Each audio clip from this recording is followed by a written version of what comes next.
নমস্কার, সুমিজ কিচেনে সবাইকে জানাচ্ছি স্বাগত। আজকে আপনাদের সাথে শেয়ার করব পাকা কলার পিঠা রেসিপি।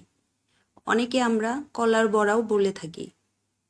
বিকেলে চা শেষ হওয়ার আগেই কিন্তু কলার পিঠার রেসিপিটি শেষ হয়ে যাবে। এটি খেতে এতটাই সুস্বাদু। খুবই অল্প সময় লাগে এটি তৈরি করতে। চলুন রেসিপিটি দেখে নেওয়া যাক।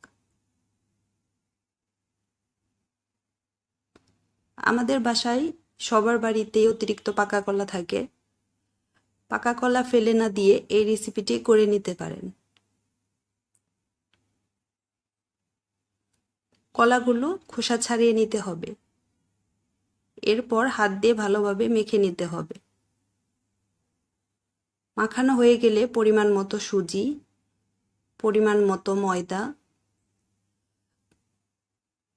স্বাদ অনুযায়ী চিনি, সব কিছুকে ব্যালেন্স করার জন্য দিয়ে দিচ্ছি 1 চিমটি পরিমাণ লবণ।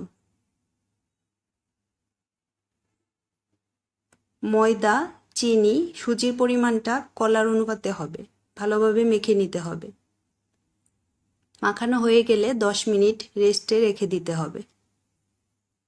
ব্যাটারের ঘনত্বটা ঠিক এ পর্যায়ে হবে, বেশি ঘনও না, খুব বেশি পাতলাও না। একটি কড়াইতে দিয়ে দিচ্ছি পরিমাণ মতো তেল। এখন কলার ব্যাটারটা ছোট ছোট করে গোল আকারে তেলের মধ্যে দিয়ে দিতে হবে।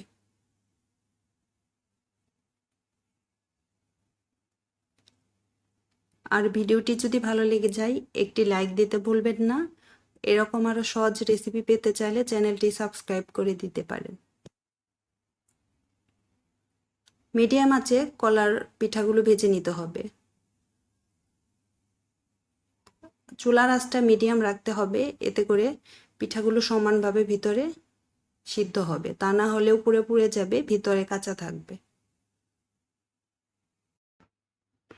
পিঠাগুলো নেড়ে চেড়ে ভেজে নিতে হবে।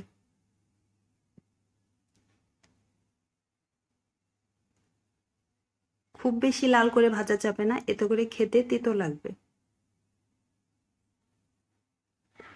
পিঠাগুলো ভাজা হয়ে গেছে, এখন তুলে নিতে হবে।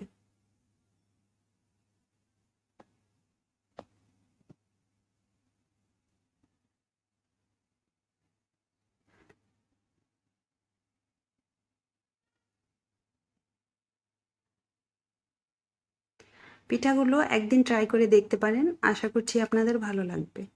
আজকের মতো এখানেই বিদায় নিচ্ছি। আবারও দেখা হবে নতুন কোনো রেসিপিতে।